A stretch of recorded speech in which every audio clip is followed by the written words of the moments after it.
મિત્રો તમને ગમે તેવો દુખાવો થતો હોય, ગોઠણનો, કમરનો કે ઘૂંટણાનો, તો ખાલી 5 મિનિટની અંદરમાં તમને દુખાવો મટી જાય.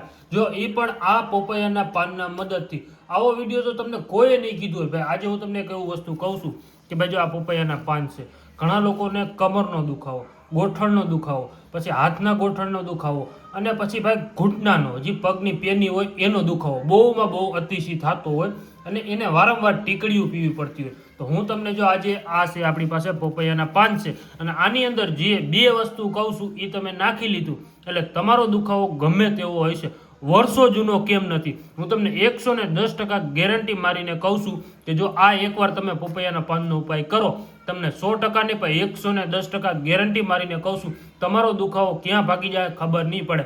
હવે જો તમારે કરવાનું શું છે હું તમને કહી દઉં. તમારે પહેલાં એને પોપૈયાના પાંદ લેવાના છે. જો આ આપણે પોપૈયાના પાંદ છે અને આવી રીતના પોપૈયાના પાંદ આવે, જો તમને દેખાતા હશે વિડીયોમાં જોઈ લ્યો. આવી રીતના પોપૈયાના પાંદ છે, આપણે 2-3 લીધા છે અને પછી લેવાની છે એક ખાયણી. જો આવી રીતની ખાયણી હોય છે એ લેવાની છે, આવી રીતની ખાયણી લેવાની. હવે આની અંદર તમારે આવી રીતે પોપૈયાના પાંદ લઈને કટિંગ કરીને નાખી દેવાના અને ખાંડવાના. હું તમને વિડીયો આખો જો કરીને દઉં છું, તમે જોતા જાઓ એટલે તમને બધી ખબર પડે. જો આવી રીતે તમે નાખી દો અંદર કટિંગ કરીને અને પછી ભાઈ તમે આને માથે મારો. જો આવી રીતે મારવાના. એટલે આમાં હે ને ભાઈ પોપૈયાને તમારે એક લેમ્પ કરવાનો છે. જે હું તમને કહું છું એક લેમ્પ કરવાનો છે. જો હું તમને કરી દેખાડું આવી રીતનું. તમે ગમે મિક્સચર હોય, મારી પાસે મિક્સચર નથી એટલે હું તમને ખાંડીને દેખાડું છું. મિક્સચર હોય તમારી પાસે તો મિક્સચરમાં તમે કરી નાખજો તોય પણ હાલશે. જો આવી રીતે ખાંડો તમે, પછી પાછું બીજું અંદર નાખી દેવાનું. જો આવી રીતે નાખી દેવાનું. અને હજી આની અંદર જે બે વસ્તુ નાખવાનું છે ને એ હું તમને કહું છું એટલે એ તમે ખાસ જોજો. એ વસ્તુ તમને વિડીયોમાં હું કરતો જાઉં ને તમે જોતા જાઓ એટલે તમને ખબર પડે. અને આ મિત્રો આયુર્વેદિકમાં વસ્તુ કીધેલું છે કે જો આ વસ્તુ કરવાથી છે ને ભાઈ તમારો ગમે તેવો દુખાવો હોય અને જો એ તમે એકવાર તમે ટ્રાય કરી લીધું ને એટલે તમારો દુખાવો ક્યાં ભાગી જાય તમને ખબર નહીં પડે. એની હું ગેરંટી મારીને કહું છું. તમે એકવાર ખાલી આ ઘરે બેઠા ટ્રાય કરજો. જો આવી રીતે આખું પાછું અને ફેરવી પાછું ખાંડ નાખો. જો આવી રીતે અને હાવ એટલે હાવ તમે એને ભૂકો કરી નાખો. એટલે હું તમને ગાયગા કરું. જો આવી રીતે થયું. હવે પાછું હું ને આટલું ગમતું પાંદ નાખીશ. હવે વધારે નહીં નાખું, હું તમને કરીને દેખાડું. તમારે જેટલું ભાઈ કરવું હોય એટલું છૂટશે. હું તમને હે ને ઓછું કરીને દેખાડીશ એટલે ગાયગા થશે ને વિડીયો લાંબો થઈ જાય એટલા માટે ઓછું કરીને દઉં છું. હવે જો આવી રીતે થયું. હવે આની અંદર તમારે નાખવાનો છે એક આદુનો કટકો, જે આપણે સવારે ચામાં નાખી કારણ કે ભાઈ આદુ રહ્યું ને ભાઈ તીખું આવે, આપણા શરીર માટે બહુ ફાયદામંદ રહેશે. હવે આદુ એક નાખવાનું. આદુ રહ્યું જો આવી રીતે નાખી દેજો. આવી રીતે હા ભૂકો કરી નાખો. હું તમને કહું કેવી રીતે તમારે આ વસ્તુનો ઉપાય કરવાનો છે, કેવી રીતે નથી કરવાનો, એ બધું હું તમને વિડીયોમાં જણાવું છું. વિડીયો છેલ્લે સુધી જોજો તો જ તમને માહિતી મળશે આખી. નગર તમે આખે સુધી છેલ્લે સુધી જોવો નહીં તો તમને ખબર નહીં પડે કે મેં તમને હું કીધું છે. એટલા માટે કહું છું. હવે આવી રીતે તમારે પાછું હજી ખાંડવાનું. જો આવી રીતે આદુનો જો અત્યારે ભાઈ ટેસ્ટ આવવા માંડ્યો. હજી જો આવી રીતે તમે ખાંડો. પછી હવે આની અંદર જો આદુ કટિંગ થઈ જાય ને એટલે હવે નાખવાના છે આપણે 4 રહ્યા ને ભાઈ 4 લસણના કળી. જો આ 4 લસણની કણી છે. જો આ 1, 2 ને 3 લસણ છે. આ લસણ તમને ખબર છે ને કે આના કેટલા ફાયદા સારા આવે છે. આપણે પછી આ કમરનો દુખાવો છે, ગોઠણનો દુખાવો છે એના માટે છે.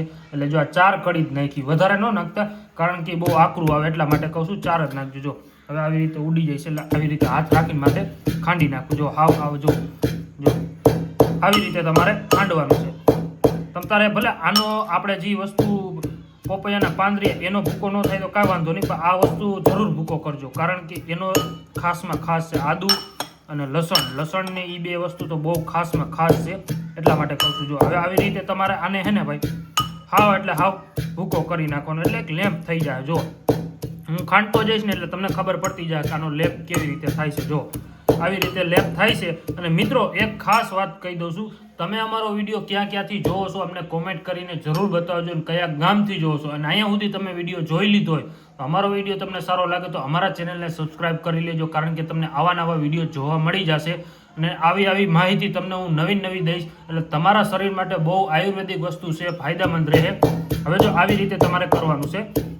અને આને હે ને ભાઈ તમે બીજું એક વસ્તુ જરૂર નાખજો આની અંદર કે ભાઈ જો આપણા ઘરમાં એક હોય છે લીંબુના 4-5 ટીપાની અંદર નાખી દેજો, એટલે તમને બહુ કડવાશ વાળું ન લાગે, કારણ કે આ પપૈયું બહુ કડવું હોય એટલા માટે કહું છું. એ તમે 4-5 ટીપા નાખી દો. અને એક આવે છે મીઠું, કાળું મીઠું આવે છે, જે આપણે શાકમાં ને એમાં નથી નાખતા, એ 1-2 તણી નાખી દો. એ મારી પાસે હાજીરમાં નહોતું એટલે મેં તમને કહું છું. જો આવી રીતે હવે તમે ખાંડો, જો આવી રીતે, જો હવે આ જો હાવ થવા માંડ્યું, જો ધીરે ધીરે હાવ લેપ થવા માંડ્યો.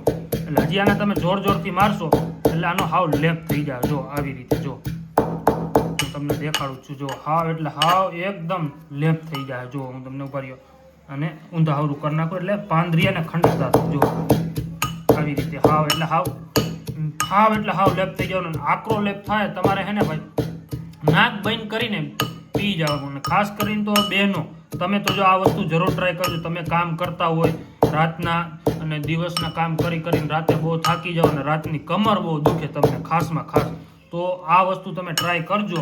એટલે તમને આ વસ્તુથી બહુ ફાયદો મળશે. હું તો તમને ગેરંટી મારીને કહું છું કે જો આ વસ્તુ તમે એકવાર ટ્રાય કરી લીધું એટલે બીજી વાર તમે એમ કહો કે ના સાચી વાત હતી કે આ વસ્તુ ટ્રાય કર્યું અને ભાઈ બહુ ફાયદામાં મન થયું છે. હવે જો આને તમારે ખાંડીને આવે એક આવો લેપ થઈ ગયો, રેડી. હવે જો તમારે એને શું કરવાનું છે, એક પાણીનો ગ્લાસ લેવાનો છે. શું લેવાનો? પાણીનો ગ્લાસ. હવે એને કરી નાખો ગરમ, પાણીના ગ્લાસને કરી નાખો ગરમ. અને પછી ભાઈ તમારે હે ને એ પાણીના ગ્લાસમાં થોડુંક અમથું પાણી નાખવાનું, એટલું અમથું પાણી નાખવાનું છે અંદર. અને પછી તમારે હે ને આમાંથી જે વસ્તુ નીકળે ને હું તમને કાઢીને દેખાડું, ઉભા રહ્યો, એ રીતનું તમારે કરવાનું. જો હવે આવી રીતે મેં કર્યું. હવે વધારે હું કાઢીશ તો વધારે વિડીયો લાંબો થઈ જાય.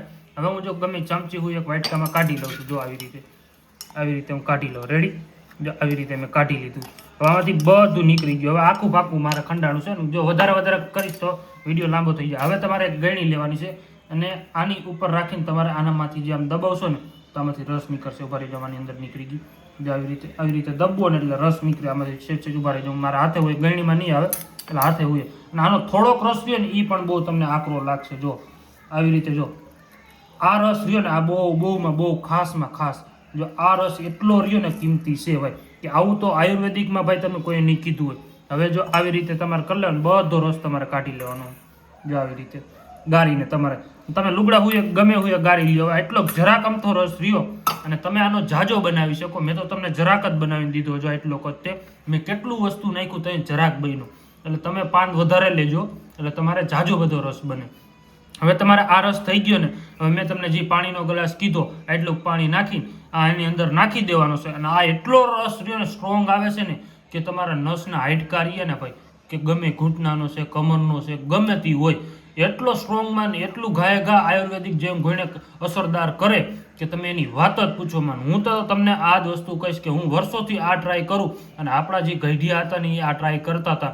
પણ હવે આજકાલની પબ્લિક છે, આજકાલની જે યંગ જનરેશન છે એ કોઈ ટ્રાય નથી કરતા. એટલે હું તમને એ જ વસ્તુ કહું છું કે તમે એકવાર મિત્રો ખાલી આ વસ્તુ ટ્રાય કરો એટલે તમને 110% ગેરંટી મારીને કહું છું તમને રિઝલ્ટ મળશે. અને જો તમે જાજો બધો બનાવી લેજો, મેં તો તમને આ તો વિડીયો હાટું થઈને મેં થોડોક બનાવીને દીધો છે, કારણ કે મારી પાસે હાલમાં મિક્સર નહોતું. નકર હું તમને 2 મિનિટમાં બધું બનાવીને દેખાડી દઉં. આપણો વિડીયો લાંબો થયો છે, અસરદાર કામ કરે એવું વસ્તુ છે અને આયુર્વેદિક વસ્તુ છે. આ વસ્તુ તમે એકવાર ટ્રાય કરો. જો તમને વિડીયો સારો લાગ્યો હોય તો બધા લોકોને મોકલી દો. નવા હોય તો અમારા ચેનલને સબસ્ક્રાઇબ કરો અને બેલ આઇકન જરૂર દબાવો, કારણ કે તમને આવા નવા વિડીયો હેલ્ધી જોવા મળી જશે અમારા ચેનલમાં. મળ્યા એક નવા વિડીયોમાં. જય માતા.